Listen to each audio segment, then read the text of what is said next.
So I got asked a question by a client, and it was a really good question.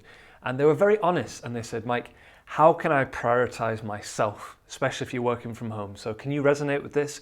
You think, yeah, I won't do lunch because I can fit in an extra Zoom call there, and I won't go for my walk because I need to finish this report, right? What I want you to think about is prioritizing yourself. Because if you are absolutely shattered, you can't perform. If you are depressed or anxious to the point where you can't get out of bed, you can't perform, right? If you are really struggling, you can't be there for your family and your friends. And this is the bizarre kind of thing about it. People say, well, it's selfish to think about yourself.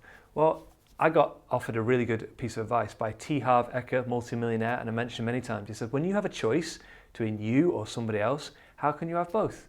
It's always a third way. We think it's this or this. Is it really just one or the other? We often have hundreds of choices. We just think we've got one or two choices. I either prioritize myself or I prioritize other people, and it's better to prioritize other people. Why can't you have both? So think about that on a very real level. How are you looking after yourself throughout the day? Is it just taking 30 seconds to take some deep breaths before you get in the car to drive to work? Yeah. Is that extra chocolate bar, that extra cup of tea on a Thursday afternoon just to get you through to Friday?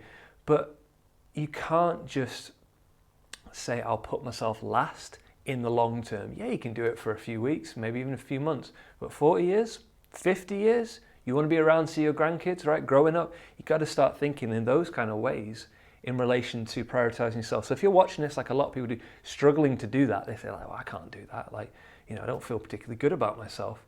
Well, that's brilliant. It's a great opportunity to kind of make friends with yourself and look after yourself, because it's strange, isn't it? We're all kind of given this character of who we are. We try and be this person.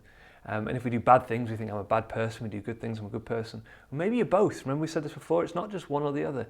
Maybe you've got many, many choices.